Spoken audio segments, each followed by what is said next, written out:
Good morning. Good morning. How we doing this Monday morning? Good morning. Hopefully, we didn't stay up too late with that Super Bowl last night. We got a good night rest, and we're ready to rock this Monday morning. Anybody have something happen to them over the weekend? That'd be a good share for the group. Get us going on a positive vibe. Who's got something? Go ahead, Linda.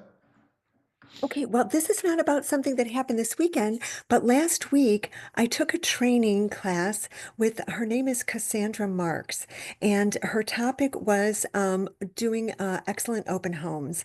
And I thought that there were a few great takeaways from it. Of course, she, went through the kind of the standards of what to do to set up and a few days before and so on and so forth, and the day of, and then, but the days after.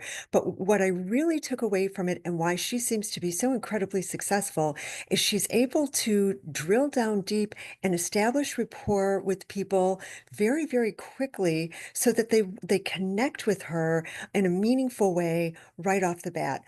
So she doesn't get too many people who leave her with that, sort of like standoffish, don't call us, we'll call you type of experience. So the two big things that she said that I loved were first, one of the questions that she asks when people first come in, rather than greeting them at the door and saying, "Here's the sheet.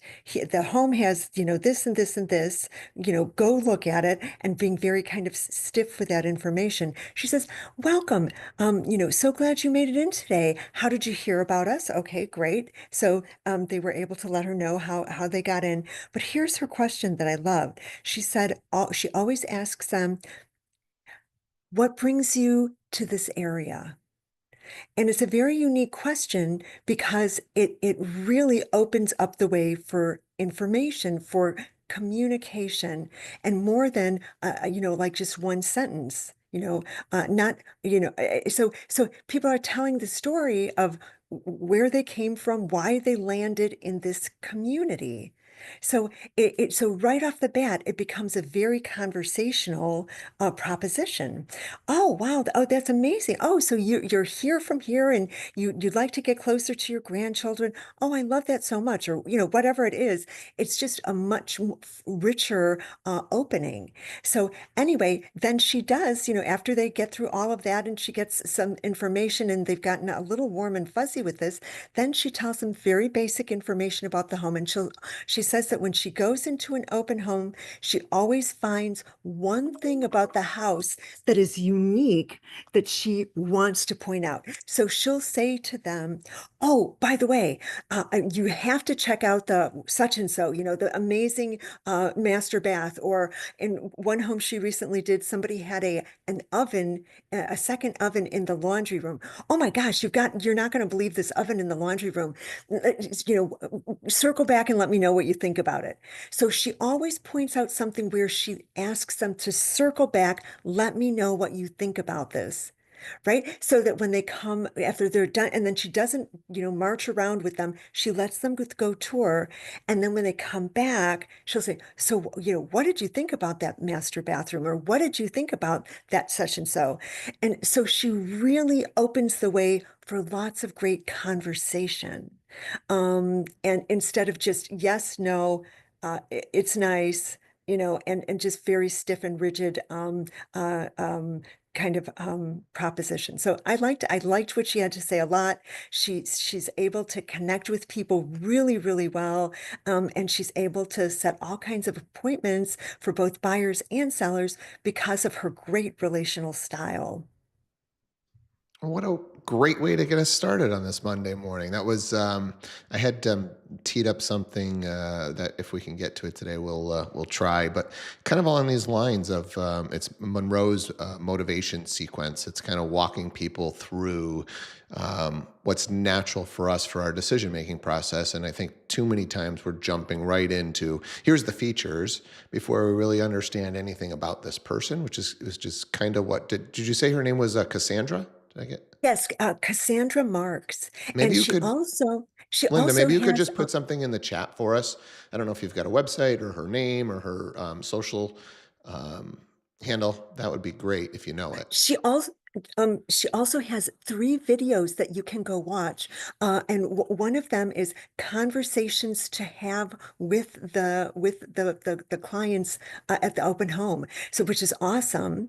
And then she does, a video of how to prep for it, what to do during and what to do after. So she's got it all laid out. The other nugget that she gave is she said, "When do you think is the day that the majority of people or the largest number of people go online to look for a home?" And, people were giving all kinds of answers. And she said, "It is the day after Christmas, because that's the day that people decide if they want to live closer to family or get further away from them." And she said, and then she said, "And really, for the next 4 to 6 weeks is when realtors have the greatest opportunity to meet with unrepresented buyers, I've because that's when never, I've they go never out to heard that, but look." I love it. I love it, I Linda. know. Yeah, So she that's was great. really fun and she was wonderful. I really recommend, if anybody has the time, to see what she has to offer, because it's lovely. Yeah, if you could put her stuff in the chat and then I can share it on the live stream, that would be great. Okay, thank you. Who else has got something? Anybody else have something going on in their real estate world, in their personal world, that'd be a good share for the group? What do we have? Who's got something wacky going on one of their deals that we could digest here on the call?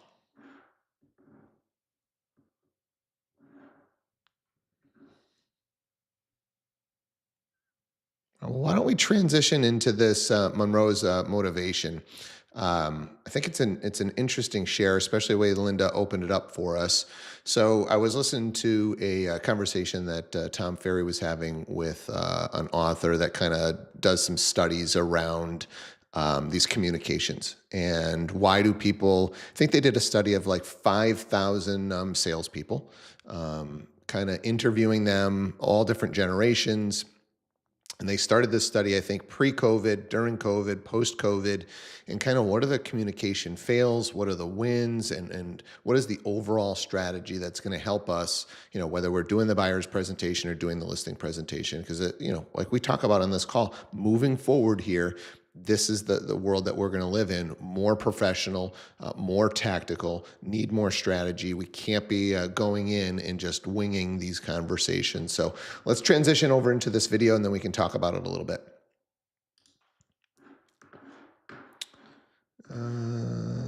Why are we not? Give me a second here on that share, because that is not working.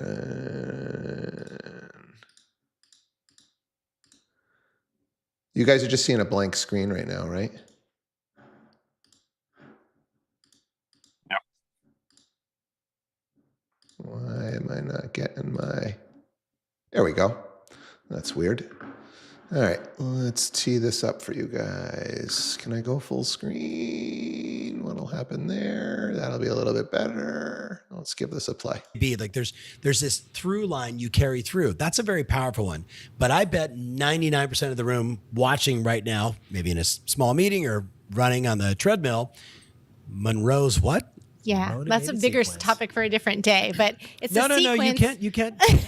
Just give it to them quick. Just high level, or they can Google it. But high level, what's the concept? So Monroe was a strategist and a theorist in persuasive messaging. And he said that for an adult to change their mind, to go from one sequence to another, they have to go through a 5-step process. And that's when you hit those 5 steps, then the person is more likely to feel not manipulated, but logically inclined to make a decision. And what are the 5 steps? Well, they're going to sound so trite, but they're the attention step. And the attention step is not about having a pithy quote or some sort of story. It has an awakening. Yes. It makes people say, yes. Oh, I've heard this before, but the way you're saying it's kind of landing in my mind in a different way. Yeah. Then there's the need step, which answers the call of all skeptics. Why do I need you? Yeah. Then there's the satisfaction step, which most people are good at, telling you who I am and what I do and how I do it and blah, blah, blah, right? That's all lives in the house of satisfaction. But satisfaction is supposed to support the need step. That's right. Then the visualization step, which is step 4. And that helps the listener to visualize where you're taking them and how the future gets brighter when they move forward. And then the action step is, what do you want the listener to do as a result of the message? And that's paired with what you will do to, of course, carry the ball across the finish line. That was beautiful. Thank you. Did you get all that? I think you're going to want to Google that later, or maybe go to And it's Perplexity. all your in favorite. presentation ready. Right. I think that is definitely Hector. That was the clip. So it's funny. I was meeting with a friend the other day who had a business idea, and I've been through your training, Terry, and I've heard about Monroe's motivated Hell sequence. night. And yeah, I went through it, and I led my friend through the Monroe's motivated sequence in terms of crafting his messaging for his idea, and he was like speechless, stunned at how. I mean, you said it sounds trite. It's not trite At all. Okay. It's logical. Because Because most people there's so much most people go deeper. right at number 3. They do. Hi, I am. Let me tell you what I'm doing. I'm really excited, versus creating some level of awareness, getting their needs takes analysis, or maybe reaffirming because you did a prequal. You're creating the section before you got case. there. The needs is creating the case I'm for here, what you do. I'm here for a reason. Yes. And that helps people to go, wow, I am being overly informative because I am not following this track. Yes. And that full circle moment when you say to me, where are the weaknesses? I think winging it and being overly informative versus persuasive and failing to close the sale, I think all 3 of them are tied, and they all live under the house of case. And we haven't even touched what happens in the creativity or the delivery parts that can throw you off. So every one of these little things gives you a place to strategically begin to course correct, to elevate your skill set in 2025. So go ahead. I was going to say, I also think what you said earlier, where you're at an appointment, a listing appointment, and you ask the questions to the seller, hey, what's most important to you? What's been your experience? You did some fact finding. I would wager that a lot of folks who are overly informative because they don't know where to focus their attention. But if you just listen to the needs, you would know this is where I need to live in terms of highlighting and emphasizing my value proposition. Right. So that was great insight. I think Thank about how many times I've been pitched, and I use that word with love, right? Yeah, that, of course. Yeah, and I'm not going to name this person because she might be listening. So she helps us with some financial stuff, and I call and say, example, hi, I need more insurance. Okay, cool. So, all right. So, Tom, I want to explain to you. I mean, I'm literally sit there and like the first meeting, I was very polite. The second meeting, I was like, I just need more insurance. I want this much. Tell me how much, and I'll sign the paperwork. Yeah. Like, I think the mistake that we make is we put a tape in our head of it's.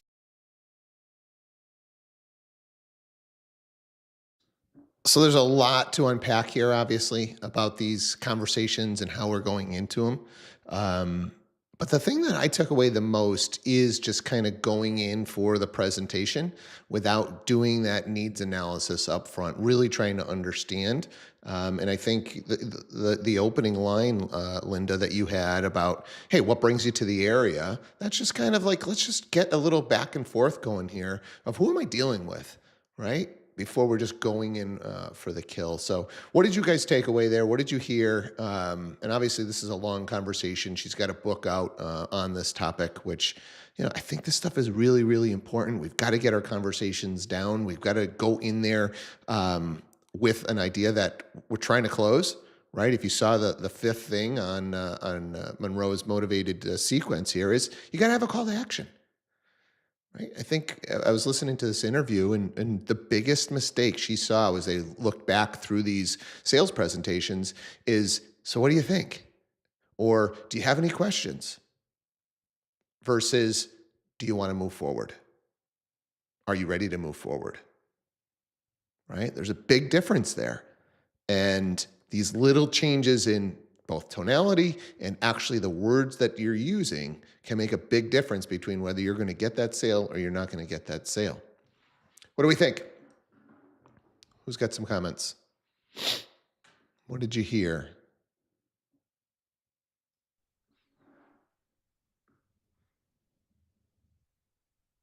Maybe somebody wants to share an experience from being at that listing table or being at a buyer's presentation, and how does Monroe's motivated sequence here hit home with you? I'll go, Steve. Go ahead. So I think one of the most important things to do is to read the room. When you start that conversation with, so what brings you to the area? you're going to know that they're a talker, they want a lot of information, or that they are just a type A. Tell me what this house has to offer, sign the paperwork, let's go. Because that's how Tom said it about being at the insurance agency and having the person go on and on and on. I am just like him. I want my car fixed. I don't want to know what you did to fix my car. Just fix the car and I'm getting out of here. And there are people that want to know every little detail of how that car got fixed. So I think when you go into any listing presentation, any open house, you got to read the person walking in. That's, for me, the most important thing. Yeah, she used three terms, and I haven't heard it put this way, but it's pathos, logos, and ethos.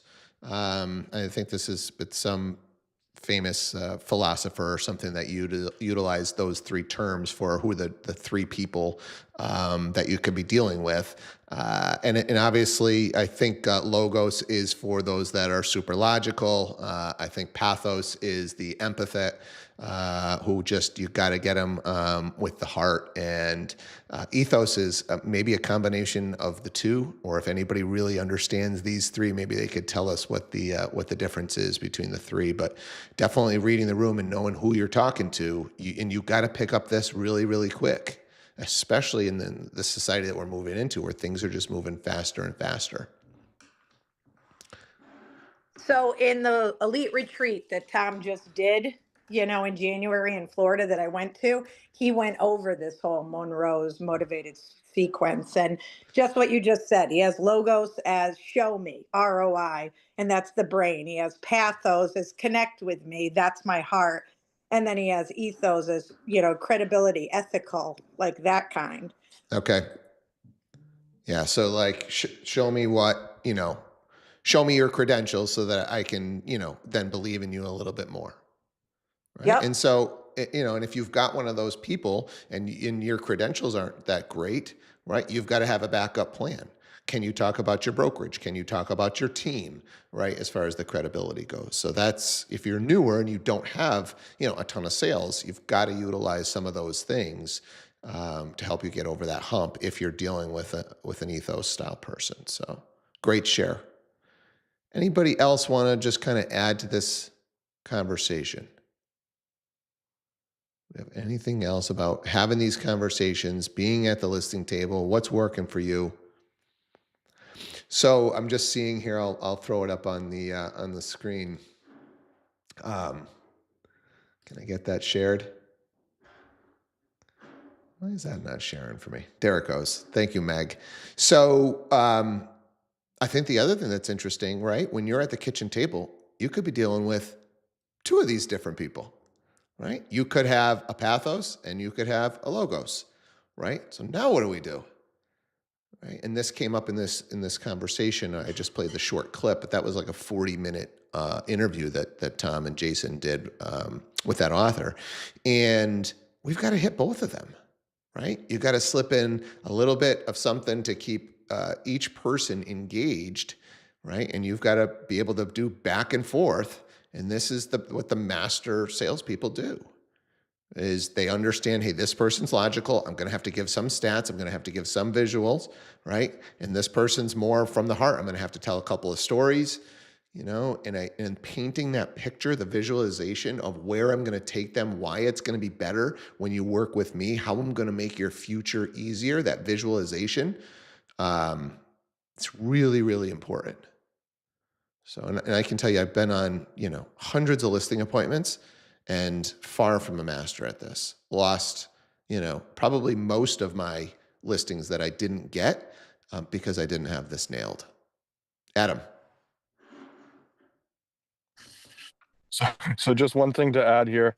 It might sound simple, but make sure you are treating both people at the table equally, because I will never forget the day when the wife looked at me and said, Adam, I own 50% of this house too.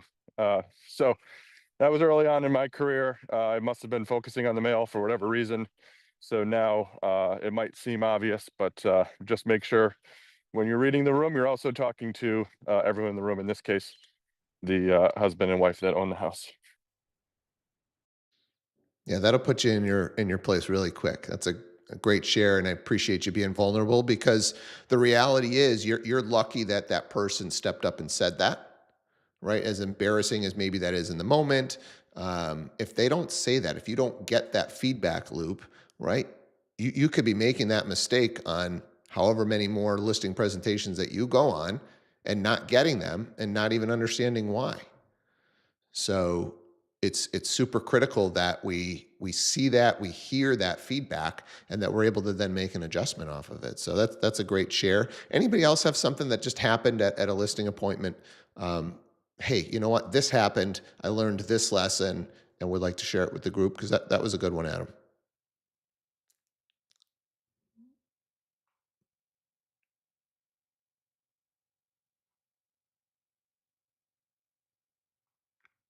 Martin. So this wasn't really a listing appointment, but like when me and my wife go out and we buy something larger, I do a lot of the talking, and a lot of times the salesman will think that I'm the decision maker. And anybody who's married knows, the man is not the decision maker. And it's like they seem to ignore my wife because she just sits there and she processes everything. I'm the one who talks and everything else. And then, if she doesn't like it, if she doesn't want to do it, it's like it doesn't matter what you think of me, and you think I'm the decision maker, but it's really like, let's face it, 70-30. She's 70, I'm 30. I love this point, Martin, because I think, in most relationships, there's going to be somebody that's a little bit more extroverted. They're going to dominate the conversation, and that can easily be mistaken for they're the decision maker. So this is an awesome share. Rewind that, take that down as a note if you're on this call. Like, just because the person's dominating the call or the conversation or the Zoom meeting or whatever you're having does not mean they are the one that's going to be most influential in making the decision. Thanks for that share. That was good. Linda. I love all of this that we're talking about this because what Adam has said is so true, and what Martin has said is so true. But here's the thing: we as realtors, we are only human. And for example, when Adam connected so much more with the man than the woman, it was just because they had a human connection that clicked for them more. It flowed easier than the connection with the other one, the woman, right? And so we really, really have to be super cognizant of who we are feeling more drawn to right? Because we're only human, right? So we're going to connect with the people who we just have that click with more so than the other party. And so we really have to be very intentional, to everybody's point, about including everyone and trying to It's time to do a kind of listing appointment. It's adjust time to to do. them as well. Sorry about that little bit of audio. Thank you, Linda. Sure. Appreciate you. And I just did share Linda's, and she's got it in the chat here for those of you on Zoom, for Cassandra Mark's training. I think you can just search open house training, and that one should come up. Anybody else? This is a really critical topic. Any little share, any little nugget could really help. If you've had something happen, we'd love to hear from you. I've got something. Go ahead, Steve Wendy. mentioned a couple times. Yeah, just not on the listing or buyer presentation. Well, sort of open house. I just had a couple of people this weekend that were really nice in giving me their time to really draw a feel for what they're looking for, where they've been, and what their expectations are. So without kind of knowing the order of all this, I just, ran through what I felt at the moment, and, covering the needs of both husband and wife, what their um, uh, situation is, of course, for finance, and then looking to connect them for their future, and just kind of going through my experience in real estate, as well as, life, just quickly, just noting that, of course, everyone knows it, but until you really hit on something that rings true to them, and being, looking to slow down, retire, things like that, life is very short, and no one's given any guarantee of how long they're going to be here. So with that, it's just like, think about it, make your plans, think about your future here in Florida, you know, versus New York, wherever, Minnesota, Michigan, all the freezing states right now, and just kind of make them feel comfortable with the neighborhood, the home. Any questions, of course, I didn't follow them around like a puppy dog, but I did take them out, you know, back, show them some things. I went over some things that we need to address, some things we're working on, you know, how the seller is you know, expecting to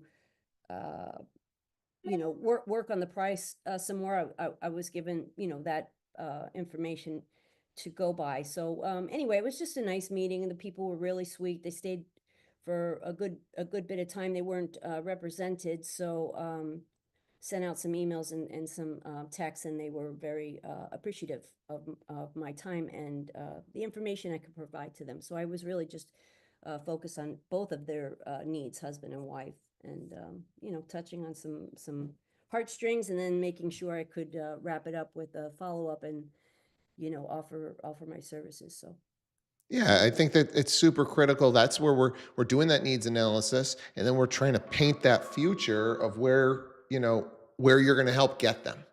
Because when they can start to visualize that, that's that step 4. Now you can go and get your call to action in and try and close the deal. But until they visualize what you're trying to sell, yeah, I think it's extremely difficult. Chris, go ahead. Just really quick, to piggyback off what she said, I had an open house about 3 weeks ago, and one of the parties that came through wanted some additional information that I said, absolutely, I'd be happy, you know, to send that. Do you have an agent you're committed to?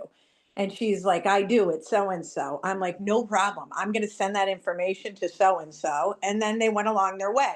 Then she came back to ask me a zillion more questions. And of course, I answered them. At the end, she came back and said to me, I can't thank you enough. You don't know how many open houses I go into. And once I say I'm committed to another agent, they ignore me and they go on to the next person that's not already with another agent. And I just want to thank you for that.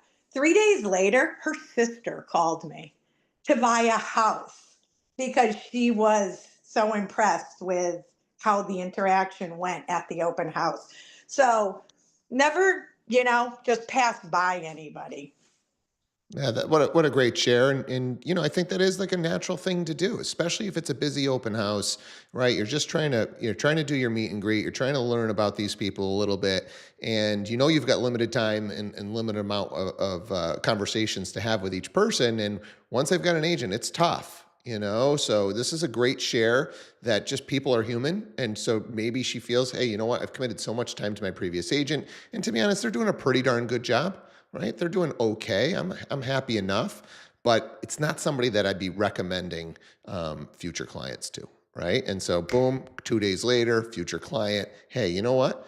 This agent, I think, is the agent that could help you the best. So I love that. We talk about, you know, getting to the bottom of every single lead, understanding every single person, and treating everybody the same. And this is a prime example of why you want to go out and do that every day. So I love it. That's a great way to end our Monday. I appreciate all the shares today. You know, if you go out and take a training today, we'll switch over to those. Come back and share what you learned. That's what this call is all about. I think you guys drove most of the call today, which is awesome. Anytime that we can get that, I think this call is just leveling up. So let's go here. So trainings that are available today, Commercial Real Estate 101, Social Media and Marketing, the CEO Connect, Sales Accelerator, a live session. What is this? How Move Concierge can bring added value to your buy-side transactions. And that'll do it. So 5 different opportunities to learn something today. Go out, take a training, learn something, and come back and share it with this group. I hope you guys all have an awesome Monday, and we will do it again tomorrow morning. Take care. Thank you. Have a good day, everyone. thanks, Steve.